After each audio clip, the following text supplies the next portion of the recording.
അങ്ങേർക്ക് എത്ര പെണ്ണുങ്ങളെ വേണമെന്ന് എനിക്കിന്നറിയണം. അതെങ്ങനെയാ? നാട്ടിലെ പെണ്ണുങ്ങളെല്ലാം അങ്ങേരുടെ പുറകെയല്ലേ? കുറേ മസിലും പെരുപ്പിച്ച് നടന്നോളും. ഷർട്ടിൻ്റെ ബട്ടൺസ് പോലും നേരെ ഇടില്ല. ഇങ്ങോട്ട് വരട്ടെ. എനിക്ക് മെച്യൂരിറ്റി ഇല്ല അല്ലേ? എനിക്കൊന്നും അറിയില്ല അല്ലേ? കാണിച്ചു കൊടുക്കും ഞാനിന്ന്.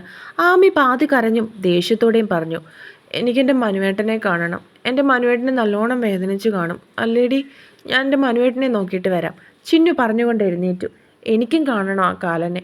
നിനക്കറിയോ ആമി, ആ കാൽ എന്നെ ഇന്ന് വഴക്ക് പറഞ്ഞടി. എന്നോട് ദേഷ്യപ്പെട്ടു. എനിക്കൊരു സംശയം ചോദിക്കാനും പാടില്ലേ? എനിക്കിന്ന് 2 വർത്താനം പറയണം അങ്ങേരോട്. അനുവും ചാടിത്തുള്ളി അവിടെ നിന്നും എഴുന്നേറ്റു. ഞാനും വരുന്നു. എനിക്കും ഒരാളോട് സംസാരിക്കാനുണ്ട്. ജെനിയും അവിടുന്ന് എഴുന്നേറ്റ് നടന്നു. ആമി എന്തൊക്കെയോ പിറുപിറുത്തുകൊണ്ട് കട്ടിലിലേക്കിരുന്നു. നിക്കുവിനെ തപ്പി ഇറങ്ങിയതാണ് ജെനി. ജെനി പിന്നെ അങ്ങനെയൊന്നും ചെയ്യില്ല എന്നുള്ള വിശ്വാസത്തിലിരിക്കുകയാണ് നിക്കു. ഡാ നെത്തോലി. അവൾ മുറിയുടെ വാതിൽക്കൽ വന്ന് നിന്നുകൊണ്ട് വിളിച്ചതും കുപ്പി നോക്കിക്കൊണ്ടിരുന്ന നിക്കു ഞെട്ടി. പരിചിതമായ ആ ശബ്ദം ഒന്നുകൂടി ഊട്ടിയുറപ്പിക്കാൻ അവൻ വാതിലിലേക്ക് നോക്കി. ദേഷ്യത്തോടെ തന്നെ നോക്കുന്ന ജെനിയെ കണ്ടതും നിക്കു ഉമിനീറിറക്കി. എന്താ? നിന്നെ ഞാനൊന്ന് കാണാനിരിക്കുകയായിരുന്നു. എനിക്ക് കുറച്ച് കാര്യങ്ങൾ അറിയാനുണ്ട്, അവൾ അകത്തേക്ക് കയറിക്കൊണ്ട് പറഞ്ഞു. അത് കണ്ടതും അവൾ നോർമൽ അല്ലെന്ന് അവന് മനസ്സിലായി. അല്ലാതെ അവൾ ഇങ്ങനെയൊന്നും പറയില്ലെന്ന് അവന് നന്നായിട്ട് അറിയാമായിരുന്നു. എന്താടി? നിങ്ങൾക്ക് എന്നെ ഇഷ്ടമാണോ? നിങ്ങൾക്ക് എന്നോട് പ്രേമമാണോ? അവൾ കണ്ണുകൾ നിറച്ചുകൊണ്ട് ചോദിച്ചു. അത് ജെനി, ഞാൻ ചോദിച്ചതിനുള്ള ഉത്തരവാണ് വേണ്ടത്. എന്നെ ഇഷ്ടമാണോ അല്ലയോ? അവൾ കൈകൾ ഉയർത്തി അവനെ തടഞ്ഞുകൊണ്ട് വീണ്ടും ചോദിച്ചു. നിനക്കെങ്ങനെ? അതൊക്കെ ഞാൻ കേട്ടു. പറയ്, എന്നെ എന്നെ പ്രേമിക്കുന്നുണ്ടോ? അവൾ അവൻ്റെ ഷർട്ടിൽ പിടിച്ചുകൊണ്ട് ചോദിച്ചു. ആ അതെ, എനിക്കിഷ്ടമാണ് നിന്നെ. അത് പെട്ടെന്ന് പൊട്ടിമുളച്ചൊന്നുമല്ല. നിന്നെ കണ്ടുമുട്ടിയ കാലം മുതലേ എനിക്ക് നിന്നെ ഇഷ്ടമാണ്. എങ്കിൽ അത് ഇന്ന് തന്നെ അവസാനിപ്പിച്ചോണം. എനിക്ക് ഇഷ്ടമല്ല നിങ്ങളെ. എനിക്കൊരു വിവാഹം ഇനി വേണ്ട. അവൾ ദേഷ്യത്തോടെ പറഞ്ഞു. അതെന്താ കാര്യം? അവനും ദേഷ്യത്തോടെ ചോദിച്ചു. ഇഷ്ടമല്ല, അത്രേ ഉള്ളൂ. അവൾ പറഞ്ഞുകൊണ്ട് തിരിഞ്ഞു നിന്നു. അതിൻ്റെ കാരണമാണ് ജെനി എനിക്ക് അറിയേണ്ടത്. അവൻ അവളുടെ കയ്യിൽ പിടിച്ച് അവൻ്റെ അടുത്തേക്ക് അടുപ്പിച്ചുകൊണ്ട് പറഞ്ഞു. ഞാൻ ചീത്തയാ. ഞാൻ ഞാൻ തെറ്റ് ചെയ്തയാ. ഞാൻ നശി അവൾ ബാക്കി പറയാൻ പോയതും അവൻ അവളുടെ വാ പൊത്തിപ്പിടിച്ചു. അങ്ങനെയൊന്നും പറയാതെടി. നീ നശിച്ചൊന്നും പോയിട്ടില്ല. ഒരിക്കലും പോവുകയുമില്ല. അവൻ പറഞ്ഞതും അവൾ കണ്ണുകൾ നിറച്ചുകൊണ്ട് അവനെ നോക്കി. ഞാൻ സ്നേഹിച്ചത് നിന്നെയാ, നിന്നെ മാത്രം. നിന്റെ ശരീരത്തെ അല്ല. അതെങ്ങനെയായാലും എനിക്കൊരു കുഴപ്പമില്ലടി. എനിക്ക് നിന്റെ മനസ്സ് മാത്രം മതി. നിന്റെ കുറുമ്പും വാശിയും ദേഷ്യവും അതൊക്കെ മതി എനിക്ക്. എനിക്ക് തന്നൂടെ അതൊക്കെ? എനിക്ക് എനിക്കൊരിക്കലും നല്ലൊരു ഭാര്യയാകാൻ കഴിയില്ല. അതൊക്കെ നിന്നോട് ആരാ പറഞ്ഞേ? നിനക്ക് മാത്രമേ പറ്റുള്ളൂ നല്ലൊരു ഭാര്യയാകാൻ. ഞാൻ എൻ്റെ പെണ്ണായിട്ട് നിന്നെ കണ്ടുപോയി ജെനി, പ്ലീസ്. അത് കേട്ടതും അവൾ പൊട്ടിക്കരഞ്ഞു. ജെനി, എന്താടി? എന്തിനാ കരയുന്നേ? അവൻ അവളുടെ നെറുകയിൽ തലോടിക്കൊണ്ട് ചോദിച്ചു. അവൾ അവൻ്റെ അടുത്ത് നിന്നും വാതിലിൻ്റെ അടുത്തേക്ക് നടന്നു. ജെനി. അവൾ പോകുവാണെന്ന് കരുതി അവൻ അവളെ വിളിച്ചതും അവൾ ഡോർ അടച്ചിട്ട് തിരികെ അവൻ്റെ അടുത്തേക്ക് തന്നെ വന്നു. അവൻ എന്താണെന്നുള്ള അർത്ഥത്തിൽ അവളെ നോക്കി. അവൾ അവളുടെ ബനിയൻ വയറ്റിൽ നിന്നും പൊക്കി. ഇത് കണ്ടോ? അവൾ കണ്ണുകൾ നിറച്ച് വയറ്റിലേക്ക് ചൂണ്ടിക്കാണിച്ചുകൊണ്ട് ചോദിച്ചു. അവൾ ചൂണ്ടിയ സ്ഥലത്തേക്ക് അവൻ നോക്കി. കടിച്ചതുപോലെ ചുവന്ന് തിണർത്ത് കിടക്കുകയായിരുന്നു. ഇതെന്താ? അവൻ യാന്ത്രികമായി അവിടെ തഴുകിക്കൊണ്ട് ചോദിച്ചു. ഞാൻ പ്രേമിച്ചവൻ എനിക്ക് തന്ന സമ്മാനം, അവൾ പുച്ഛത്തോടെ പറഞ്ഞു. അവൾ ബനിയൻ ഷോൾഡറിൽ നിന്നും അല്പം താഴ്ത്തി അവളുടെ മാറിലേക്ക് കൈ ചൂണ്ടിക്കാണിച്ചു. ദേ നോക്ക്, ഇതൊക്കെ അവൻ്റെ സ്നേഹവാ, കണ്ടോ? അവൾ പാതി കരഞ്ഞും പാതി ദേഷ്യത്തോടെയും അവനോട് പറഞ്ഞു. ജെനി, ഇനി പറ, ഏട്ടൻ എന്നെ വേണോ? പറയ്. എൻ്റെ ശരീരത്തിൽ പല സ്ഥലത്തും ഉണ്ട് ആ നായയുടെ. പറയ്, വേണോ? അവൾ അവൻ്റെ ഷർട്ടിൽ പിടിച്ചുലച്ചുകൊണ്ട് ചോദിച്ചു. അവൻ അവളുടെ 2 കൈകളും പിടിച്ച് പുറകിലേക്ക് ലോക്ക് ചെയ്തു.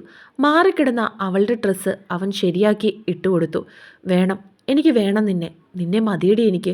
അവൻ പറഞ്ഞതും അവൾ നിറകണ്ണുകളോടെ അവനെ നോക്കി. അവൻ ഉപയോഗിച്ചിട്ട് വലിച്ചെറിഞ്ഞ വേസ്റ്റാണ് ഏട്ടാ ഞാൻ ഏട്ടന് ചേരില്ല. എന്നെ വെറുതെ വിടേട്ടാ. ഞാൻ എങ്ങനെയെങ്കിലും ജീവിച്ചോളാം. അവൾ കരഞ്ഞുകൊണ്ട് പറഞ്ഞതും അവൻ അവളെ ഇറുക്കി കെട്ടിപ്പിടിച്ചു. ജെനി, എന്നെ നോക്കിക്കേ. അവൻ അവളുടെ മുഖം കയ്യിലെടുത്തുകൊണ്ട് പറഞ്ഞു. അവൾ നിറഞ്ഞ മിഴികളോടെ അവനെ നോക്കി. ജെനി, ഞാൻ ഇപ്പോഴും പറയുക, ഞാൻ നിന്നെ സ്നേഹിച്ചതും ഇപ്പോൾ സ്നേഹിക്കുന്നതും നിന്റെ ശരീരം കണ്ടിട്ടല്ല. എനിക്ക് വേണ്ടത് നീ എന്ന പെണ്ണിനെയാ. ഞാൻ അവളെയാ സ്നേഹിച്ചത്, അവളുടെ മനസ്സിനെയാ. അതെനിക്ക് തന്നൂടേടി. നിനക്ക് എന്ന് പൂർണ്ണമായി എന്നെ അക്സെപ്റ്റ് ചെയ്യാൻ പറ്റുമോ അന്ന് നീ എന്നെ അക്സെപ്റ്റ് ചെയ്താൽ മതി. അതുവരെ ഞാൻ ഒന്നിനും നിന്നെ നിർബന്ധിക്കില്ല. അത്രയ്ക്ക് ഞാൻ സ്നേഹിച്ചു പോയടി. അവൻ നിറഞ്ഞ കണ്ണുകളോടെ അവളോട് പറഞ്ഞതും അവൾ പൊട്ടിക്കരഞ്ഞുകൊണ്ട് അവൻ്റെ നെഞ്ചിലേക്ക് വീണു. അവനും അവളെ ചേർത്ത് പിടിച്ച് ചുംബിച്ചു. മനുവേട്ടാ, അവൾ കരഞ്ഞുകൊണ്ട് മനുവിൻ്റെ അടുത്തേക്ക് ചെന്നു. എന്താടി അവൻ ആവലാതിയോട് ചോദിച്ചു. മനുവേട്ടാ, മനുവേട്ടന് ഒരുപാട് വേദനിച്ചു അല്ലേ? അവൾ കരഞ്ഞുകൊണ്ട് ചോദിച്ചതും അവളുടെ രീതികളൊക്കെ കണ്ട് അവൻ ഏകദേശം കാര്യങ്ങൾ പിടികിട്ടിയിരുന്നു. നീ കുടിച്ചിട്ടുണ്ടോ? അവൻ സംശയത്തോട് ചോദിച്ചു. ഇച്ചിരി ടേസ്റ്റ് നോക്കാൻ. അനു ആമിയൊക്കെ കുടിച്ചു. അവരൊക്കെ കുടിച്ചോ? എല്ലാവരും കുടിച്ചു മനുവേട്ടാ. അതിന് നീ എന്തിനാണ് ഇങ്ങനെ മോങ്ങുന്നേ? മനുവേട്ടന് ഒത്തിരി വേദനിച്ചില്ലേ?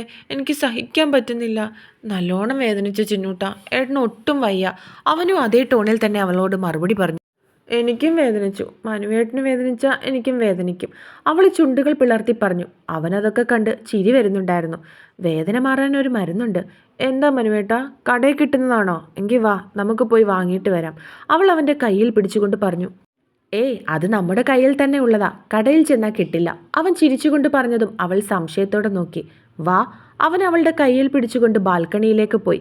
അവിടെ സെറ്റ് ചെയ്ത് വെച്ചിരുന്ന ബീൻ ബാഗിലേക്ക് അവൻ ഇരുന്നു കൊണ്ട് അവളെ മടിയിലേക്കിരുത്തി. അവൾ സംശയത്തോടെ അവൻ്റെ മുഖത്തേക്ക് നോക്കി. വേദനയ്ക്കുള്ള മരുന്ന് ഞാൻ എടുക്കാൻ പോകുവാണേ. അവൻ കുസൃതി ചിരിയോടെ പറഞ്ഞുകൊണ്ട് അവളെ അവൻ്റെ അടുത്തേക്ക് അടുപ്പിച്ചു.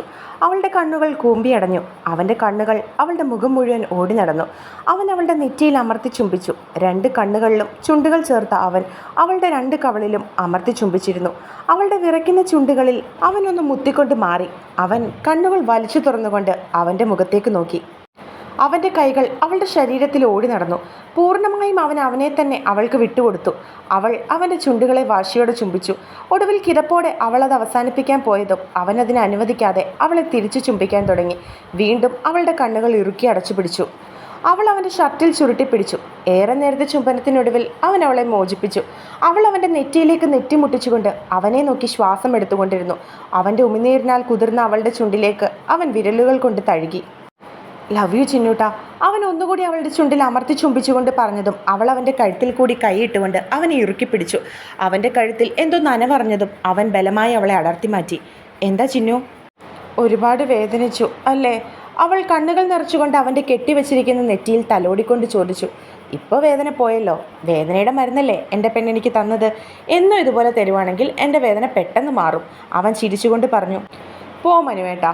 അവൾ നാണം കൊണ്ട് അവൻ്റെ കഴുത്തിലേക്ക് മുഖം പൊട്ടി. എൻ്റെ പെണ്ണിന് നാണമൊക്കെ വരുമോ?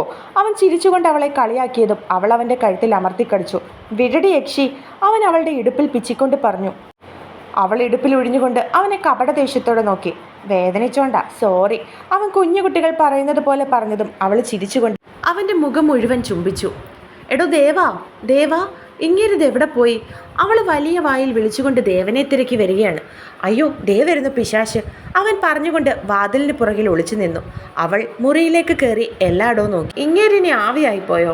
അവൾ പിറുപിറുത്തുകൊണ്ട് വെളിയിലേക്ക് ഇറങ്ങാൻ തുടങ്ങിയതും എന്തോ അറിഞ്ഞതുപോലെ അവൾ നിന്നു. പിന്നെ പട്ടി മണപ്പിക്കുന്നത് പോലെ അവിടെ നിന്നൊന്ന് മണപ്പിച്ചു നോക്കി. റെഡ് കാർപ്പറ്റ് സ്പ്രേയുടെ ഗന്ധം അവളുടെ മൂക്കിലേക്ക് ഇരച്ചു കയറിയതും അവൾ ഡോർ അടച്ച് ലോക്ക് ചെയ്തു. പിന്നെ ഇളിയിൽ കൈകുത്തി നിന്നുകൊണ്ട് അവൻ്റെ മുഖത്തേക്ക് നോക്കി. ഇതാരെൻ്റെ അനുക്കുട്ടിയോ? അവൻ അവളുടെ താടിയിൽ പിടിച്ചുകൊണ്ട് ചോദിച്ചതും അവൾ അവൻ്റെ കൈകൾ തട്ടിമാറ്റി. എന്തേ, എൻ്റെ പെണ്ണ് കലിപ്പിലാണല്ലോ. നിങ്ങളെന്നെ വഴക്ക് പറയുമല്ലേ? എന്നോട് എന്തിനത് ദേഷ്യപ്പെട്ടെ? ഞാൻ എന്ത് ചെയ്തിട്ടാ? അവൾ അവൻ്റെ നെഞ്ചിലടിച്ചുകൊണ്ട് ചോദിച്ചു. ദേഷ്യപ്പെട്ടോ? എപ്പോ? അവനത് കേട്ട് സംശയത്തോടെ അവളോട് ചോദിച്ചു. ഇന്ന് ഇങ്ങോട്ട് വന്നപ്പോൾ കാറി വെച്ചിട്ട്. അതൊക്കെ ദേഷ്യമാണോ? അത് കുറച്ച് ഒച്ചയെടുത്ത് സംസാരിച്ചെന്നല്ലേ ഉള്ളൂ. അല്ലാതെ എൻ്റെ കൊച്ചിനോട് ഞാൻ ദേഷ്യപ്പെടുവോ? അവൻ അവളുടെ കവളിൽ പിടിച്ച് വലിച്ചുകൊണ്ട് ചോദിച്ചു. അപ്പോൾ ദേഷ്യപ്പെട്ടതല്ലേ? അല്ലെന്നേ. അല്ല, നിനക്കെന്താ ഒരു വല്ലാതെ? അവളുടെ ഭാവവും രീതികളും കണ്ട് അവൻ സംശയത്തോടെ ചോദിച്ചു. എന്ത്? ഒന്നുമില്ല. അവൾ പറഞ്ഞുകൊണ്ട് തിരിഞ്ഞു പോകാൻ തുടങ്ങി. അവൻ അവളുടെ കയ്യിൽ പിടിച്ച് അവൻ്റെ അടുത്തേക്ക് അടുപ്പിച്ചു. ഊതടി. സത്യമാ നാം കുടിക്കല സസി. സസിയല്ല, രമണൻ. ഊതടി. അവൾ വാ പൊത്തിപ്പിടിച്ചുകൊണ്ട് പറഞ്ഞു. അവൻ അവളുടെ 2 കൈയും ബാക്കിലേക്ക് പിടിച്ച് ലോക്ക് ചെയ്തു. ഊതടി. ഒരു കൈ ലോക്ക് ചെയ്ത് മറു കൈ കൊണ്ട് അവളുടെ മുഖം അവൻ്റെ നേരെ അടുപ്പിച്ചുകൊണ്ട് പറഞ്ഞു. അവൾ പുറകോട്ട് ഊതാൻ തുടങ്ങി. പുറകോട്ടല്ല, മുമ്പോട്ട് ഊതടി. അവൾ വാ തുറക്കാതെ എന്തൊക്കെയോ പറയാൻ തുടങ്ങി. നീ വാ തുറക്കില്ലേ? ഞാൻ സത്യമാ കുടിക്കലേ. അവൾ മുഖം ഒരു വശത്തേക്ക് തിരിച്ചുകൊണ്ട് പറഞ്ഞു. ഇനി സിനിമ ഡയലോഗ് പറഞ്ഞ അടിക്കും ഞാൻ കുടിച്ചിട്ടില്ല. അവൾ ഒരു വശത്തേക്ക് വെച്ചുകൊണ്ട് തന്നെ വീണ്ടും പറഞ്ഞു. മുഖത്ത് നോക്കി പറയടി പുല്ലേ, അവൻ ദേഷ്യത്തോടെ പറഞ്ഞു. അപ്പ പറഞ്ഞിട്ടുണ്ട് ആമ്പിള്ളേരുടെ മുഖത്ത് നോക്കരുതെന്ന്. ദേവേട്ടൻ കയ്യിൽ നിന്ന് വീട്, അവരൊക്കെ എന്നെ തിരക്കുന്നുണ്ടാകും. അവൾ ഒരു വശത്തേക്ക് തല ചരിച്ചു വെച്ച് മുഴുവൻ വായും തുറക്കാതെ പറഞ്ഞു. അയ്യോ, മുഖത്ത് നോക്കാത്തൊരു മുതല്. ഇങ്ങോട്ട് നോക്കടി അനു, മുഖത്ത് നോക്കാൻ. അവൻ ദേഷ്യത്തോടെ പറഞ്ഞതും അവൾ ഞെട്ടി അവനെ നോക്കി. നീ കുടിച്ചോ? ഇല്ലേ. പിന്നെ മനുവിൻ്റെ റൂമിലിരുന്ന ബിയർ ആരാ എടുത്തത്? അത് അത് ടേസ്റ്റ് നോക്കാൻ. എന്നിട്ട് ടേസ്റ്റ് നോക്കിയോ? അവൻ ചോദിച്ചതും അവൾ തലകുലുക്കി. എന്നിട്ട് എങ്ങനെയുണ്ടായിരുന്നു? കൊള്ളില്ല, ചവർപ്പ. നീ ഒറ്റയ്ക്കാണോ അത് കുടിച്ചത്? പിന്നെ അവരെല്ലാവരും ഉണ്ടായിരുന്നു. അവർക്ക് വേണമെന്ന് നിന്നോട് പറഞ്ഞോ? പിന്നെ എനിക്ക് കൂട്ടിന് ഞാൻ വിളിച്ചതാ. ഇനി നീ പിള്ളേരെ വഴിതെറ്റിക്കുവോ? അവൻ പറഞ്ഞുകൊണ്ട് അവളുടെ ബാക്കിൽ പിച്ചി. അവൾ അവൻ്റെ കയ്യിൽ കിടന്ന് കുതറി. ദേവേട്ട, വീട് വേദനിക്കുന്നു, വീട് ഏട്ടാ.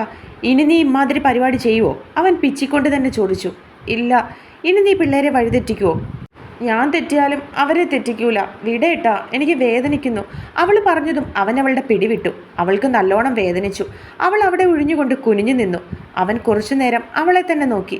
ബാക്കിൽ തിരുമ്മിക്കൊണ്ട് എന്തൊക്കെയോ പിറുപിറുക്കുകയായിരുന്നു അവൾ. ഇനി അതൊന്നിനും കൊള്ളൂല, പിച്ചിപ്പറിച്ചെടുത്തു. അവൾ കുനിഞ്ഞു നിന്നുകൊണ്ട് തന്നെ പറഞ്ഞു.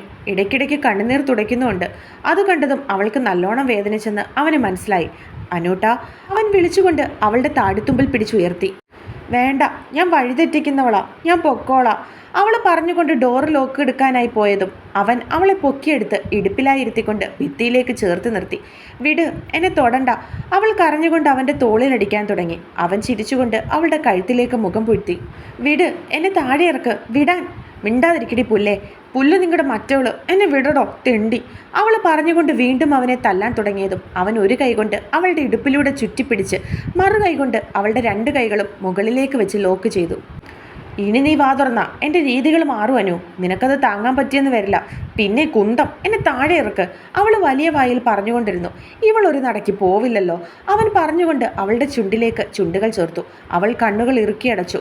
മുകളിലേക്ക് ലോക്ക് ചെയ്തു വെച്ചിരുന്ന അവൻ്റെ കൈകൾ അയഞ്ഞു. അവൾ അവൻ്റെ ഷോൾഡറിൽ ഇറുക്കി പിടിച്ചു. അനു, അവൻ തല ഉയർത്തി അവളുടെ കാതിലേക്ക് വന്ന് വിളിച്ചതും അവനൊന്ന് മൂളി. നമ്മുടെ കല്യാണം പെട്ടെന്ന് നടത്തണം, ഇല്ലെങ്കിൽ ശരിയാവില്ല. എനിക്ക് പറ്റുന്നില്ലടി. അവൻ പറഞ്ഞതും അവൾ കണ്ണുകൾ തുറന്നുകൊണ്ട് അവനെ നോക്കി. ഞാൻ വല്ലാതെ ചീത്തയാകുന്നുണ്ട് അനു, ചിലപ്പോൾ ഇതെൻ്റെ കയ്യിൽ നിൽക്കില്ല. അവൻ അവളുടെ മുഖത്തേക്ക് മുഖം അടുപ്പിച്ചുകൊണ്ട് പറഞ്ഞതും അവൾ ചിരിച്ചു. ആരാടി ഹോട്ട്, നീയോ ഞാനോ? അവൻ പുരികം പൊക്കി ചോദിച്ചു. ദേവേട്ടൻ. അവൾ പറഞ്ഞുകൊണ്ട് അവനെ ഇറുക്കി പിടിച്ചു. ആരാ റൊമാൻറ്റിക്? ദേവേട്ടൻ. അവൾ പറഞ്ഞുകൊണ്ട് അവൻ്റെ നെഞ്ചിൽ അമർത്തി ചുംബിച്ചതും അവൻ അവളുടെ നെറുകയിൽ ചുംബിച്ചു.